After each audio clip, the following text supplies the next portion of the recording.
Hello everyone, welcome to my YouTube channel एएच हेल्पन। कैसे हैं आप लोग? जैसा कि आप सभी स्टूडेंट को पता है कि आज सुप्रीम कोर्ट में फाइनल ईयर के एग्जाम को लेकर और यूजीसी गाइडलाइंस के खिलाफ जो पीआईएल दाखिल किया गया था उसके ऊपर फाइनल आर्गुमेंट होने वाला था। तो आज सुप्रीम कोर्ट में क्या क्या हुआ, बहुत लंबी बहस चली, उसमें क्या क्या आर्गुमेंट किए गए, उसी के बारे में हम लोग इस वीडियो में बात करेंगे। आप लोग वीडियो को ध्यान से और कंप्लीट जरूर देख लीजिएगा। वीडियो पसंद आए वीडियो को लाइक करना बिल्कुल मत भूलिएगा और इसी तरह से ट्रस्टेड और ऑथेंटिक इन्फॉर्मेशन पाने के लिए मेक श्योर आप लोग चैनल को जरूर सब्सक्राइब कर ले। और किसी भी तरह के डाउट के लिए आप लोग मुझे कभी भी कॉल करके अपना डाउट क्लियर कर सकते हो। ज्यादा इन्फॉर्मेशन के लिए ऊपर कार्ड में दिया वीडियो का लिंक चेक करें, उससे आपको समझ में आ जाएगा।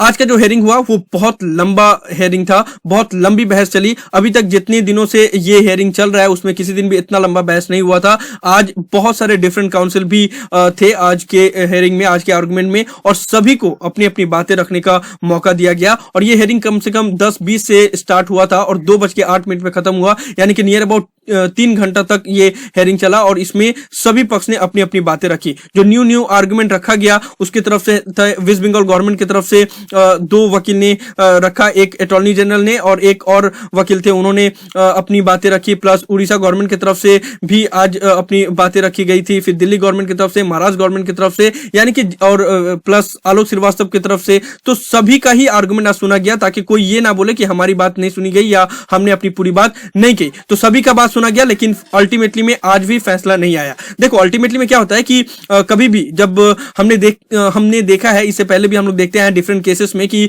जब इतने सारे काउंसिल अपने अपना पॉइंट रखते हैं तो उसी दिन फैसला नहीं सुनाया जाता है और पूरा हेयरिंग कंप्लीट होने के बाद जो वर्डिक्ट होता है वो रिजर्व रख दिया जाता है। तो फाइनल जो ऑर्डर होगा उसको रिजर्व रख दिया गया है और सुप्रीम कोर्ट ने जितने भी काउंसिल है उनको विद इन 3 डेज अपना जो भी रिटन सबमिशन है वो सबमिट करना है। SC direct all the parties to file their written submission if any within a period of 3 days. अगर उनके पास कोई और भी पॉइंट रखने के लिए है तो वो 3 दिन के अंदर सबमिट कर सकते हैं। उसके बाद से फैसला सुना दिया जाएगा, यानी कि 21 तारीख को सुप्रीम कोर्ट की तरफ से फाइनल फैसला सुना दिया जाएगा। अब कोई भी हेयरिंग नहीं होगा। अब हम लोग बात कर लेते हैं आज क्या क्या आर्गुमेंट हुआ। देखो आज 3 घंटा का तो आर्गुमेंट चला, उसमें डिफरेंट काउंसिल ने बहुत सारी बातें, बहुत सारा पॉइंट रखा। उन सब का अगर आप लोग निचोड़ निकालोगे, मैंने पूरा 3 घंटा का आर्गुमेंट 1 by 1 सुना था, उसका अगर आप लोग निचोड़ निकालोगे तो कहीं से भी किसी एक तरफ ये फैसला जाता हुआ नहीं दिख रहा है। ये आप लोग के लिए जो फैसला आएगा वो गुड न्यूज भी हो सकता है, बैड न्यूज भी हो सकता है। ये अब फैसला किधर भी जा सकता है, क्योंकि जिस तरीका से आर्गुमेंट हुआ उसमें से कोई एक कंक्लूजन नहीं निकल रहा है कि हाँ एक तरफ फैसला जा रहा है। दोनों तरफ से 50-50 चांसेस है, क्योंकि जब आर्गुमेंट स्टार्ट हुआ तब जितने भी काउंसिल ने अपनी अपनी बातें रखी उस वक्त यूजीसी के गाइडलाइंस के खिलाफ बातें रखी जा रही थी, एग्जाम कंडक्ट नहीं करवाने की बातें रखी जा रही थी। वेस्ट बंगाल गवर्नमेंट की तरफ से भी यही बोला गया कि एग्जाम हम नहीं कंडक्ट करवा सकते।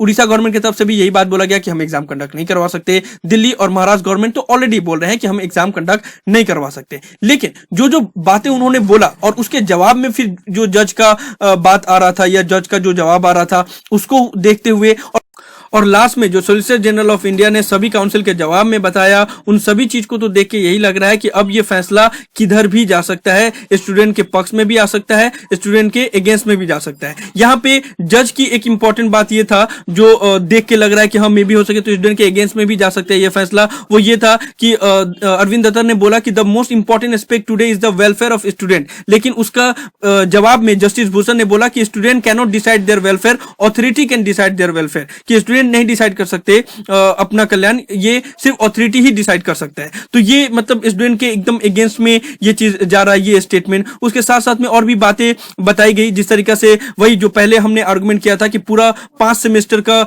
जो एग्जाम है वो तो ऑलरेडी स्टूडेंट ने दे दिया है, सिर्फ एक ही सेमेस्टर का बाकी बचा हुआ है फाइनल ईयर का एग्जाम। तो फिर उसके ऊपर क्यों जोर दिया जा रहा है कि उसी का एग्जाम कंडक्ट करवाने के लिए? तो फिर उसके ऊपर पूरा आर्गुमेंट हुआ। फिर लास्ट में वही आर्गुमेंट जो कि जब 15,000 केसेस हो रहे थे तब जब एग्जाम कंडक्ट नहीं करवाया जा सकता था, तो फिर अभी कैसे एग्जाम कंडक्ट करवाया जा सकता है जब लाखों का केसेस है। उसके बाद से एक काउंसिल ने पब्लिक हेल्थ को लेकर, स्टूडेंट के हेल्थ को लेकर सवाल उठाया। तो उसके ऊपर जस्टिस भूषण ने यह बोला कि यूजीसी गाइडलाइंस में हेल्थ रिलेटेड सभी गाइडलाइंस दिया गया है और सभी को फॉलो करने की हिदायत दी गई है, इसलिए आप गवर्नमेंट के ऊपर यह ब्लेम नहीं लगा सकते कि वो पब्लिक हेल्थ का ध्यान नहीं रख सकती या स्टूडेंट का हेल्थ का ध्यान नहीं रख सकती। तो इसके ऊपर जो वकील है उन्होंने इसके ऊपर कुछ भी जवाब नहीं दिया और इसको एक्सेप्ट कर लिया। सभी के आर्गुमेंट के बाद फिर अल्टीमेटली में तुषार मेहता ने सभी का, जितना भी काउंसिल ने जो जो क्वेश्चन किया था उन सभी का आंसर दिया। सभी के आंसर देने के बाद से सुप्रीम कोर्ट ने जस्ट इतना पूछा कि the only issue which we need answer to is if state disaster management act of Maharashtra has decided not to conduct exam, can that override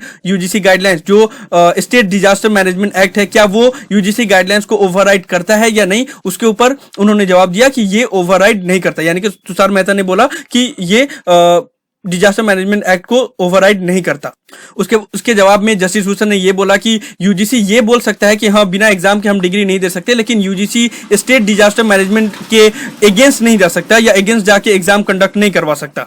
उसके बाद से आर्गुमेंट में फर्दर तुषार मेहता ने यह बोला कि जितने भी फाइनल ईयर के स्टूडेंट हैं जो एग्जाम देने वाले हैं वो नियर अबाउट 20 to 21 ईयर के स्टूडेंट हैं, और ये बिलीव नहीं किया जा सकता कि वो अभी जितने भी दिन से लॉकडाउन चल रहा है या ये जो सिचुएशन है उसमें वो लोग बाहर निकल नहीं सकते या निकल नहीं रहे हैं, तो ऐसे में एग्जाम क्यों नहीं दे सकते। तो ये सारा आर्गुमेंट उन्होंने किया, और लास्ट में एक और बात ये बोला कि जो फाइनल ईयर का एग्जाम को लेकर जो डेट दिया गया है उसको पोस्टपोन किया जा सकता है, लेकिन बिना एग्जाम के डिग्री नहीं प्रोवाइड किया जा सकता। लेकिन ये भी आर्गुमेंट आई थिंक कोर्ट की तरफ से नहीं माना जाएगा, क्योंकि 30 सितंबर के बाद से अब फर्दर उसको पोस्टपोन नहीं किया जा सकता, अक्टूबर नवंबर में नहीं किया जा सकता, क्योंकि पूरा सेशन बर्बाद हो जाएगा। तो ये सारा आर्गुमेंट सुनने के बाद से सुप्रीम कोर्ट ने अल्टीमेटली में जो अपना फैसला था उसको रिजर्व कर दिया, और जितने भी काउंसिल थे उन सबको 3 दिन का मौका दिया कि विद इन 3 डेज अगर उनके पास और कोई पॉइंट है तो वो लोग रिटर्न में सब कुछ सबमिट कर सकते हैं, उसके बाद से फैसला सुना दिया जाएगा।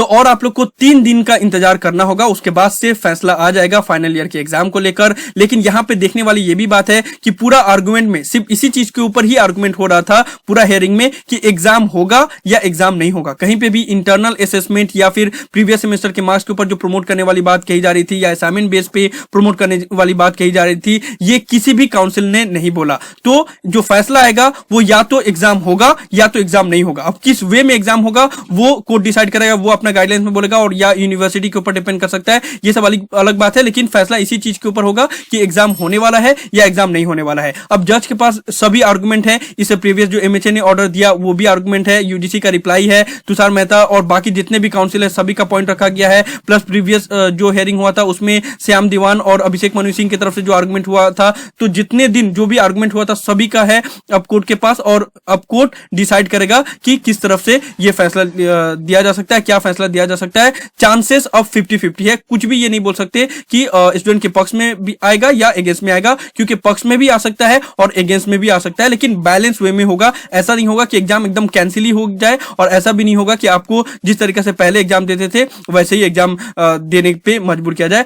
बैलेंस वे में दिया जाएगा, यही मेरा मानना है। लेट्स सी कि क्या होता है 3 दिन के बाद, जो भी होगा तो मैं आप लोग को बताऊंगा। तो यही सब था इस वीडियो में, आज जो आर्गुमेंट हुआ उसी के बारे में आप लोग को बताने वाला था। मुझे उम्मीद है कि आप लोग को वीडियो पसंद आया होगा। इस वीडियो को लाइक जरूर कर दे, सभी फ्रेंड के साथ शेयर करें ताकि उनको भी ये सभी इन्फॉर्मेशन मिल पाए। किसी भी तरह के डाउट के लिए आप लोग नीचे कमेंट बॉक्स में लिख सकते हैं या मुझे डायरेक्टली कॉल करके भी अपना डाउट क्लियर कर सकते हो। अगर आप लोग चाहें तो मुझे इंस्टाग्राम पे या टेलीग्राम पे और ट्विटर पे सभी पे ही फॉलो कर सकते हो, सभी का लिंक डिस्क्रिप्शन में दिया हुआ है। चाहो तो आप लोग हमें सपोर्ट भी कर सकते हो, उसके लिए भी इंस्टा मुझे का डायरेक्ट लिंक डिस्क्रिप्शन में दिया हुआ है। So thank you so much for watching this video, have an awesome day, thank you so much.